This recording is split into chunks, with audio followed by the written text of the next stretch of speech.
The Room is the greatest bad movie of all time. A lot of people know what The Room is already, but for those that don't know what The Room is, I will quickly explain it for you. The Room is this god-awful masterpiece made by Tommy Wiseau, made to be a drama, but ends up being a comedy for all the wrong reasons. Seriously, this movie is so bad, they made a parody movie about making this movie. In recent years, the movie has become sort of a meme amongst the internet. It is honestly amazing to see how far this movie has come, and now it is a cult classic among many fans. I have a special guest for this movie review. Joining me today is Max's Movie Reviews once again, here to review a bad movie with me. Alright guys, my name's Max Kennington. It's been a little while since I filmed a video. Today I'm going to talk about something that's very close to my heart and that I hold very dear. It's The Room. It is the best bad movie of all time. It's a breakup slash revenge slash just love story. Tommy Wiseau has his own film company. He paid for this film himself. He directed it, he acted in it, he produced it, he made the script. He's done everything for this movie. But overall, it's kind of a movie that you gotta sit back, you gotta laugh at. It's not gonna be good at all. It's just a make fun of it type of movie. This movie's gonna feel really easy to pick apart, but it's sure as hell gonna be fun to do. So that being said, let's get started. The movie that I will be showing has been edited so it could be on YouTube. So there are certain things that haven't been put in the movie. There's a lot that makes this movie funny, but these sex scenes are really extra. And Tommy Wiseau literally has sex with the girl's belly button. I'm just gonna leave it at that. It's really uncomfortable to look at. I don't know why it's added. If Tommy Wiseau wants it, it needs to happen. The movie opens up showing us the bright, beautiful city of The movie opens up showing us the bright, beautiful city of why can't I say San Francisco?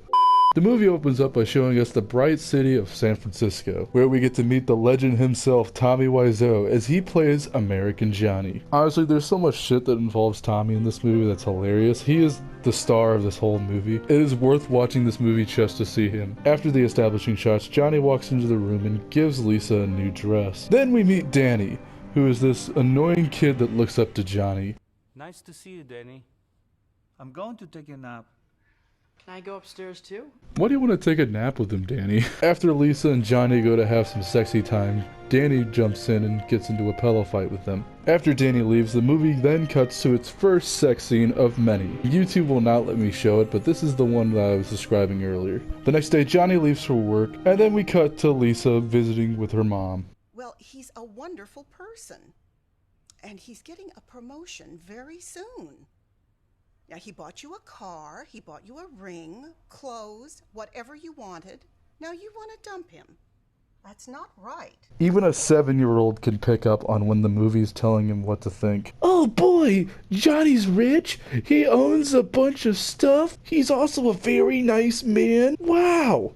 I didn't get to see any of this. They have a pointless argument and the mom just leaves. And then we see Lisa get on the phone to talk with her secret lover. And this is Mark, Johnny's best friend. Lisa has a massive crush on Mark. So much so that she is super obsessed with him. I think the only detail I like in this movie is that every single time that she says I love you to him, he just writes her off every single time. After they hang up the phone, Mark comes over to get some pussy. Lisa is just crazy, and they don't really explain why she's this crazy. And then we cut to the flower shop, and I'm just gonna show you the scene, and then we'll break it down afterwards. Hi.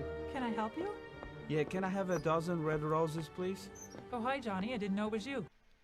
If you look at him, you'll be able to recognize him in a crowd easily. The man wears like 7 belts, and he has long, luscious Fabio hair. He is just a living legend, really. Here you go. That's me. How much is it? It'll be $18. Here you go. Keep the change. Hi, doggy. You're my favorite customer. Thanks a lot. Bye. What was the point of this dialogue? Normal people do not talk like this. I really hate that a flower shop agreed to be a part of this movie. Now we're back with Lisa, and Danny shows up. He needs to talk to Johnny, but Johnny's not available, so then he just leaves. And then we cut to Johnny coming in the door, giving Lisa a bunch of flowers. Did you get your promotion? Nah. You didn't get it, did you? No shit, he didn't get it. He just said... Okay. But son of a bitch told me that I would get it within 3 months. I saved them bundles. They're crazy. I don't think I will ever get it. He's supposed to be American, keep in mind. Do you want me to order a pizza? Whatever, I don't care. I already ordered a pizza. Why did you ask? Okay. Lisa thinks the best way to help Johnny cope with not getting his promotion is by getting him a drink. Johnny doesn't drink, but thanks to the power of boners, he ends up taking some drinks. And then we'll cut back to Lisa's mom and her having a conversation in the living room. He wants me to give him a share of my house. That house belongs to me. He has no rights. I do not care about your house. This has nothing to do with the overall plot. This is just filler. Nobody wants to help me, and I'm dying. You're not dying, Mom. I got the results of the test back. I definitely have breast cancer. Where the fuck did that come from? Why is this not more of a big deal in the story? They do nothing with it. That's the only time it's mentioned. They don't go back to it or anything. So, like, why is she telling us this? Mom, he's not what you think he is. He didn't get his promotion, and he got drunk last night. And he hit me. So she thinks a valid plan is going to say he got drunk last night and he hit me, when 1, everybody knows that Johnny doesn't drink in this friend group, including the mother, so they're not going to believe you, and 2, you have 0 evidence to prove this claim, including no bruises or no marks on you, and 3, why are you acting like this? She went from 0 to 100 on hating Johnny this quickly. There wasn't even like a huge spark that made this happen. She just kind of decided, I don't like him anymore. I don't like Johnny. Johnny's not my husband. I like Mark. And this is not the last that we will hear that she likes Mark instead of Johnny. The movie then cuts to 2 random people breaking into Johnny's home and having sex on his couch. Unfortunately, Lisa and her mother walk in on them, and they try to escape, but the guy leaves his underwear. This once again has nothing to do with the movie. You ready for one of the most random scenes in this movie? Chris R., I've been looking for you. Yeah, sure you have. You have my money, right? Yeah, it's coming. It'll be here in a few minutes. What do you mean it's coming, Denny? Where's my money? Where's my fucking money, Denny? Did you use my fucking money? I'm sorry, what? First off, who the fuck cares? Second of all, why is this even in the story? Chris R is the name of the drug dealer, and he never gets mentioned in the story ever again after this. Neither does Danny's drug problem. None of this shit matters. Number 3, Chris R has a gun and doesn't shoot 2 people trying to get him off the roof. And finally, Johnny and Mark let him leave. The most random fucking scene I have ever seen in my life. And this aired in theaters. After that mess, the movie then cuts to Mark and Lisa back on the phone having phone sex. And then the movie cuts to the most famous scene of the entire movie. I did not hit her. It's not true. It's bullshit. I did not hit her. I did not. Oh, hi, Mark. If you have not seen this, shame on you. Get on the internet more. I actually got to meet Tommy Wiseau. I went to a midnight showing of The Room at the Tivoli Theater, and he was there. He was there signing t-shirts and hats and stuff like that, and I got to sit down in a theater with a bunch of people and him and watch the movie. I used to know a girl. She had a dozen guys.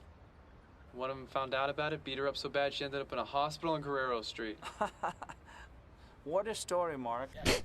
Fuck's sake. Random ass moments like that is what makes this a classic. Ladies and gentlemen, we're gonna play a game called Introducing New Plot Lines That Make No Sense. Danny and Johnny are on the roof. What do you think happens next? Is it A, Johnny admits that he's not American, B, Danny tries to kill himself, or C, Danny's in love with Lisa? Honestly, I wish I saw the first 2 options. Danny randomly admits that he's in love with Lisa, and Johnny just shrugs it off and just says, you're a kid, I don't care. And then we cut to Lisa hanging out with her friend, which I don't know her name, and Lisa confesses that she's been cheating on Johnny with Mark to her friend. Lisa's character motivation is just wonky. She either wants to be with Mark, she doesn't want to be with Mark, she just wants to do what she wants to do, or she's an asshole. That's pretty much it. Johnny then comes back, and we get to see another one of Tommy's famous quotes from this movie. You are lying. I never hit you.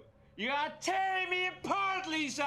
This movie has a pretty good soundtrack, or at the very least, something relaxing to listen to. Whoever he hired to do the music gets a round of applause from me. Johnny, Mike, Danny, and Mark are all in an alley playing catch, and we get to watch the worst game of catch I've ever seen. And then the movie cuts back to the mom and Lisa having another conversation. I am so sick and tired of watching the mom and Lisa have this conversation. Nothing changes from this. It's always, Johnny is such a good guy. I'm an asshole. Okay, bye. He is right there. How did he not hear any of this? Johnny gets suspicious of Lisa's actions and sets up a recorder. He then meets with his psychologist friend named Peter. And then Mark shows up and they start discussing Mark's love life. And Peter instantly figures out that Mark is cheating with Lisa. Danny's just asking questions to Lisa about the wedding and Lisa's being a dick as usual. The movie then cuts to what I think is the next day and everybody's in Texas. Danny wants to play football in tuxedos, so he makes chicken noises. Yes, you heard me correctly. And then we get to watch the second worst game of catch I've ever seen. Peter then eats shit on the ground. Then the scene ends. And then there's a third sex scene, which is also just randomly inserted into this part of the movie. Next scene! Johnny and Mark then get to play catch in a field. Next scene! This movie jumps around so much. Mark and Lisa then try to have sex in the middle of the living room, and then someone knocks on the door. Lisa, being the asshole that she is, tells the person to walk in even though Mark doesn't even have his shirt back on yet. And then we get to watch another conversation between the mother and Lisa. I am so fucking done watching Lisa and her mom talk about Johnny. It's like I've watched the same scene 4 times. The movie then cuts to Johnny's surprise party, which thankfully it's finally gotten to this point. And then Lisa suggests that everybody should go walk outside because everybody apparently needs air at this point. The last 2 people to walk out are Mark and Lisa. And then Lisa tries to make out with Mark in the middle of the party. And then another one of Johnny's friends walks in on them. Just like the rest of their friends, they're not going to tell Johnny either. We're now outside with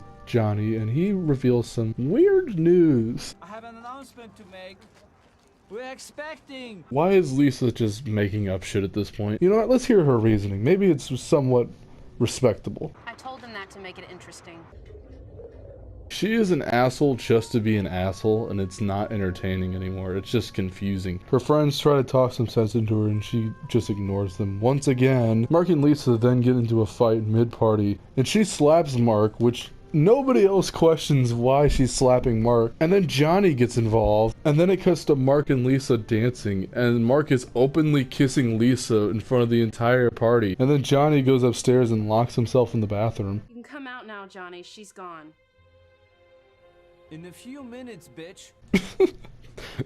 Every bad movie's gotta have at least one genuine laugh. Lisa then calls Mark up for some more sexy times, and then Johnny comes out and plays his secret recorder that he's had the whole time against Lisa. And Lisa still tries to act dumb, and then she runs off to go be with Mark, and we get to watch the most dramatic scene in the entire movie. So distraught about his girlfriend cheating on him, Johnny goes downstairs. He then starts yelling into the air as visions of Lisa play in the background. He then goes and destroys the bedroom. Montages of the movie plays over and over as it crescendos more and more. He then pulls out a gun. This escalated super quickly. And just as the right moment hits in the musical score, he shoots himself in the head. Moments after, Mark and Lisa both come upstairs to check on him. Why are they here? Wasn't Lisa leaving? Why would Mark then come to his place? Mark and Lisa cry over Johnny's death, and Mark tries to pin all the death on Lisa. And then Danny shows up. Why is Danny here? Danny cries about Johnny as the movie slowly fades away. The end. This movie is a train wreck for a lot of reasons. It's also extremely funny for a lot of reasons. I can honestly see why people enjoy this movie. It is